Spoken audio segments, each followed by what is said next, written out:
One minute, LaDelle was dominating recovery videos with massive pulls and high-risk jobs, and the next, viewers started asking the same question: what actually happened? Rumors exploded, comment sections turned into detective boards, and one mysterious nickname, KC, kept surfacing in online debates that wouldn't die. Add in border detentions, business pressure, and whispers of behind-the-scenes fallout, and suddenly the story didn't look so simple. But here's the twist. Most people think they know what went down. They don't. Because when you separate facts from internet fiction, a completely different picture starts to form, and it changes everything. It didn't start with drama. It started with mud, steel cables, and a camera rolling in the middle of nowhere. Casey built his name the old school way, by showing the gritty side of heavy recovery that most people never see. Snowed-in highways, stranded semis, equipment buried to the axles. While other creators leaned into polished edits, his appeal felt raw and hands-on. You weren't just watching a tow, you were in it. That authenticity is what pulled viewers in fast. His channel grew because people trusted what they were seeing. Real jobs, real risks, real money on the line. And unlike hobby off-roaders, Casey wasn't just filming for views. He was running an actual recovery operation tied to his brand. That meant every viral moment had real-world consequences. Equipment damage wasn't content, it was cost. But growth changes things. The bigger the audience, the louder the opinions.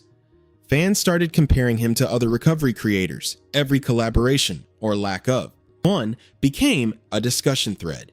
And when certain names stopped appearing together, viewers didn't assume scheduling conflicts. They assumed fallout.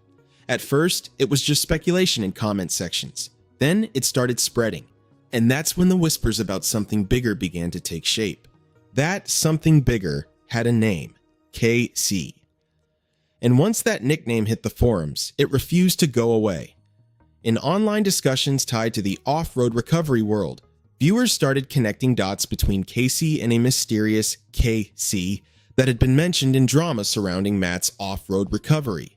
The claims floating around were explosive. According to reposted comments and forum breakdowns, this KC allegedly wanted a large percentage of revenue and threatened to damage reputations if things didn't go his way. None of it was formally confirmed. No paperwork, no direct public admission, just screenshots, secondhand summaries, and a whole lot of speculation. But that didn't stop people from drawing conclusions. Fans noticed timing. They noticed who stopped appearing in videos. They noticed silence where there used to be interaction. And on the internet, silence doesn't read as privacy, it reads as proof. The more neither side addressed it directly, the more the theory grew. Suddenly, Casey wasn't just a recovery operator with a camera. He was allegedly the villain in someone else's origin story. Here's the twist, though. There's no verified evidence publicly tying him to those accusations. The connection largely lives in comment sections and Reddit threads. Yet, the rumor stuck. And once a narrative takes hold online, it becomes almost impossible to separate fact from fiction. And that was only the beginning of the speculation.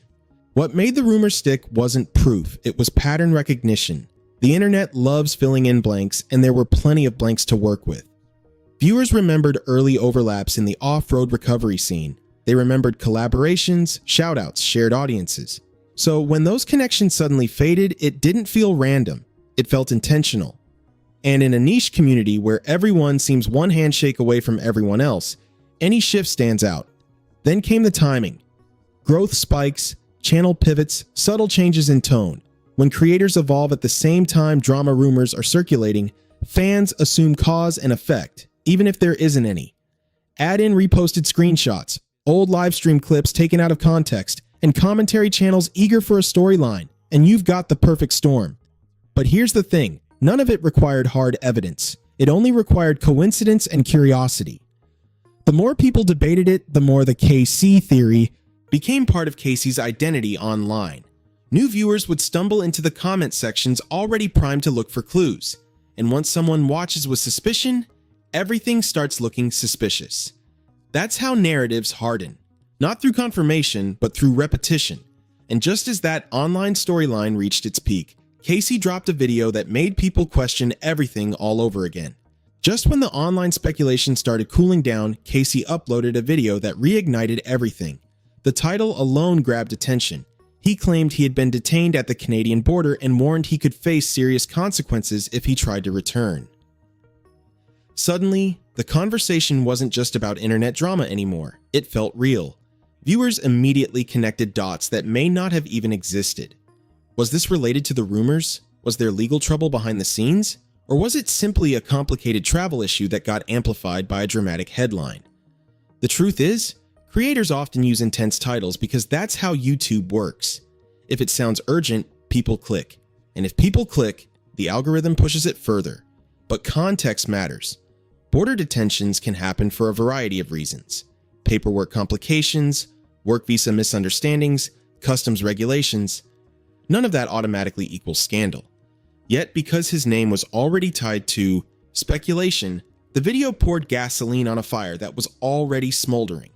And here's where perception took over. To some viewers, it confirmed their suspicions. To others, it was just another high-stakes chapter in a high-risk profession.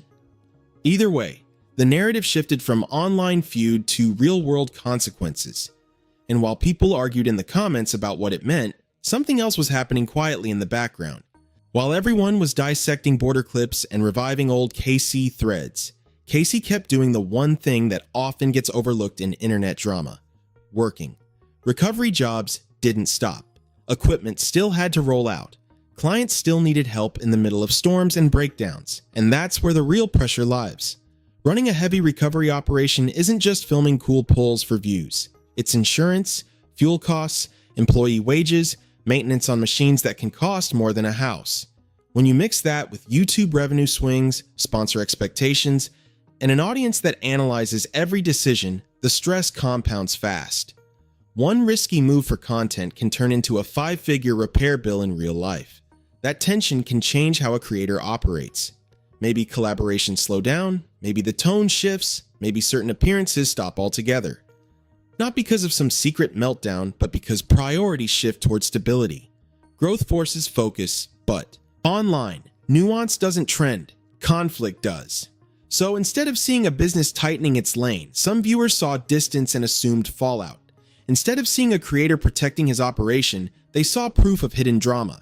And the more the speculation circled, the more it overshadowed the obvious reality. Casey was still uploading, still recovering, still building. Yet the internet wasn't ready to let the story settle into something that simple. Here's where things get even more complicated: the villain edit. Every online story eventually picks sides, and once a name gets attached to controversy, even loosely, it becomes easy to frame that person as the problem. Commentary channels started echoing the same questions. Reddit threads recycled the same screenshots. Old clips were replayed with new interpretations layered on top. And because Casey never directly stepped into the middle of the rumor storm to confirm or deny every claim, some viewers took that silence as confirmation. But silence online can mean a lot of things. It can mean legal caution, it can mean business focus, it can mean someone simply doesn't want to feed a narrative. The problem is, the internet rarely rewards restraint, it rewards reaction. So instead of a clear timeline with documented proof, what formed was a patchwork story. A little speculation here, a little assumption there. Enough to feel convincing, but never enough to fully verify. And over time, that version of events became more popular than the documented facts. That's the power of repetition. The more a claim circulates, the more it feels true, even if it started as a guess. And when you zoom out, something becomes obvious. The biggest twist in this entire situation might not be what happened behind the scenes, but how quickly the internet decided it already knew the answer. So what really happened? When you strip away the theories, the reposted screenshots, and the dramatic headlines, the simplest answer is often the most accurate. Casey didn't disappear, he didn't publicly implode. There's no verified evidence tying him to the explosive claims that floated around. What actually happened appears to be something far less cinematic, but far more realistic. He built his own lane. As the off-road recovery niche exploded in popularity, creators naturally became competitors as much as collaborators. Audiences overlapped, brands overlapped, expectations skyrocketed. And in that environment, it's not unusual for paths to split quietly. Not every professional separation is a war. Sometimes it's strategy, sometimes it's distance, sometimes it's just growth moving in different directions. The KC narrative filled a vacuum of information. The border detention video added intensity. The silence added mystery. But none of those pieces alone confirm the dramatic storyline many people accepted as fact. And here's the part that should make you pause. The shocking element isn't some secret confession waiting to drop. It's how quickly online communities can construct a complete backstory from fragments, a name, a rumor, a timing coincidence. In the end, Casey LaDelle didn't vanish. The story around him simply grew louder than the documented reality. At the end of the day, nothing mysterious ever fully unfolded, at least not in the way the internet imagined. Casey didn't get exposed in some dramatic takedown. He didn't release a confession, and no concrete evidence ever surfaced proving the wildest claims. What actually happened was quieter, a shift in direction, a wave of speculation, a few intense headlines that amplified everything, and once the rumor machine started, it never really stopped. The real lesson here isn't about one creator, it's about how fast narratives form online. Because sometimes the biggest shock isn't the truth, it's how easily fiction feels believable.